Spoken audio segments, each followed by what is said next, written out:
Hey guys, Katie here. So in this video, I'm going to give you guys my tips and tricks for navigating a relationship with someone with borderline personality disorder. So first things first is validation, validation, validation. You should be validating our feelings and validating, keep in mind that validating does not mean saying that our actions are okay. It doesn't mean that you agree with us. It doesn't mean that you're letting it slide. Validating our emotions just means that you are acknowledging that what we are feeling is very real to us, and you're acknowledging that we are having that emotion and that that's what we are going through at that point in time. That's what validation means. And it's very important to us that we are validated, because when we're invalidated, it can be a very big trigger for us and it can actually escalate the situation a bit more. My next tip is communication, communication, communication. You should be communicating with your partner no matter what, whether they have BPD or not. But with BPD, communication is a very big staple of a relationship. When you're talking about borderline personality disorder, we get so overwhelmed and we create these scenarios in our head that we think are true even when they're really not. So what happens is we might end up splitting due to the scenario that we've created in our head. And not only that, but we might just get triggered and we might lash out, say things we don't mean, act in ways that are very out of character for us. So communication is a huge part of it. You know, if you feel like something's up with the relationship, tell them. If you feel like you don't want to be in it anymore, tell them. Don't keep your feelings a secret. Don't, because we know when something's up. We just know. Definitely do not try to hide your feelings or hide what's going on, because like I said, we know when something's up, and if we think something's up, we're going to feel triggered. If we think something's up and you're not telling us, like we could think that you're cheating on us for all we know. Okay, so the next one is going to be for my borderlines. Borderlines, you need to communicate too. Communicate. If you're splitting, for example, be like, hey, just so you know, I'm splitting right now, so I need to take some space from you so that I can cool down without saying something to you that I don't mean or doing something that I don't mean. Communication is very big on both ends of the relationship, whether both of you have BPD, whether only one of you has BPD. My next tip is to research borderline personality disorder. Go to credible websites that don't just talk about how abusive we are or how much of monsters we are. Please, for the love of God, do not go on Reddit. Reddit has a very, very triggering page, subreddit, called BPD Loved Ones, and that would be the absolute worst place to look if you're looking for advice for people with relationships with borderline personality disorder, because all it is a bunch of people calling us monsters, really. So do your research, get it from credible sources, ask your partner about it, ask them like, hey, what's your BPD like for you? What do you need from me to help this relationship grow and flourish? We really appreciate it when you ask us what we need, and you might not be able to give us everything we need, and that's just the basic fact of it, because a lot of us need 24/7 reassurance, and that's another thing.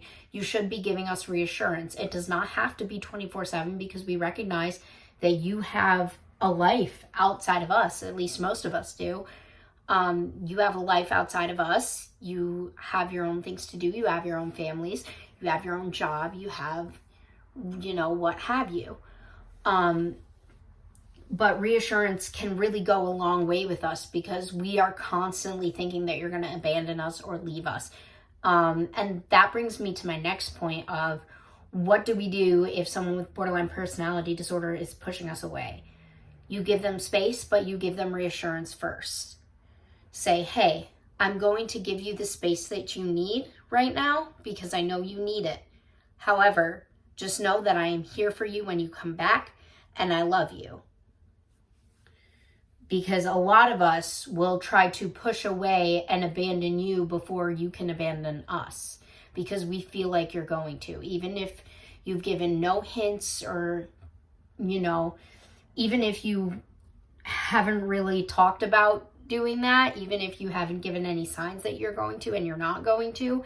A lot of us still feel that way because a lot of us were abandoned either physically or emotionally as children.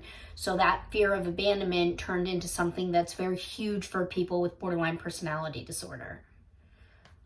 And like I was saying, research it. Go to credible websites. Research Marsha Linehan. She is the creator of DBT, which is dialectical behavioral therapy. And help your partner with it if you want to. Help them with their DBT skills. Help them with what they need help with. Keep in mind that no mental illness is an excuse to mistreat someone else or to stay through a mistreatment of yourself. If you're being mistreated or abused and you cannot handle it, you have absolutely no obligation to stay in that relationship, regardless of a mental illness. But also keep in mind that there is a physiological component to this illness. About 20% of, not 20% of people with borderline personality disorder, but our people with borderline personality disorder, our brains are 20% smaller. Our amygdalas are 20% smaller than the average adult amygdala.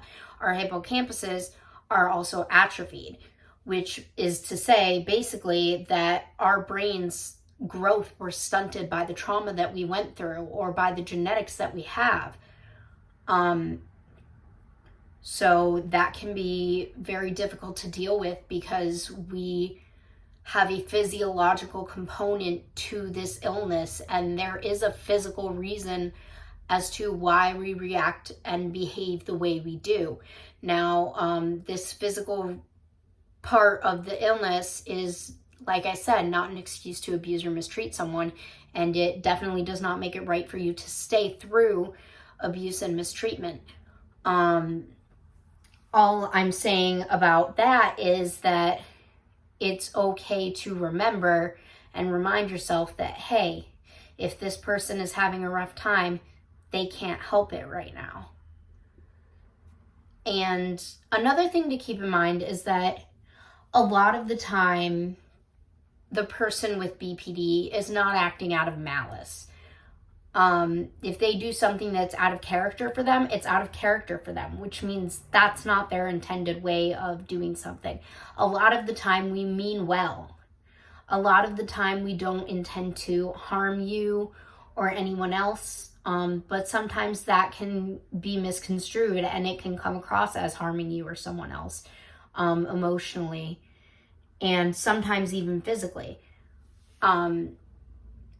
As I said, I will reiterate it again and again. There is no excuse for mistreating or abusing someone, and you need to get out of a relationship if someone is mistreating or abusing you, because it's not okay. When I was an unmanaged borderline, I was very emotionally abusive to my partners, and I will never hide that from anyone. I will never hide that from you guys, because I don't want it to seem like I'm covering up anything. I'll always be open and honest with you guys about my past behaviors and what I did wrong.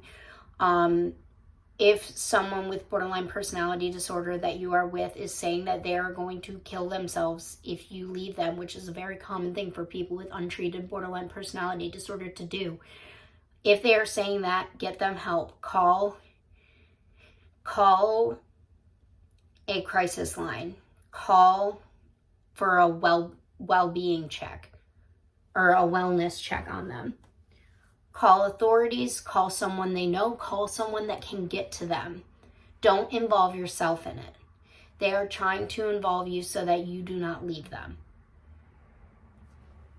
And a lot of the times, sometimes it's not even that they're trying to not get you to leave. Sometimes they're just being genuinely honest with you. But especially when they're being honest with you about if you leave, they're going to kill themselves, you need to be very careful about what your next steps are. It's a very delicate situation when that happens, and that's a very common occurrence in untreated borderline personality disorder. If you are going to be in a relationship with someone with borderline personality disorder, I highly recommend it being with someone who is managing their symptoms and who is in treatment for their symptoms. Now, this doesn't necessarily mean their symptoms go away. It doesn't mean that they are never going to have an episode. It doesn't mean that they are never going to have a mood swing. All it means is that they are more managed and more capable of being a better partner than perhaps someone with unmanaged BPD would be. So, to encapsulate everything I've just said, communication, communication, communication, validation, validation, validation. Take borderlines who threaten suicide seriously, whether it's a threat for you not to leave them or whatever. And do your research on it from credible resources and ask them what they need, because no one knows better what a borderline needs than a borderline. We know what we need. You might think we're crazy, but we know what we need. So that's all for this video. Thank you guys so much for watching.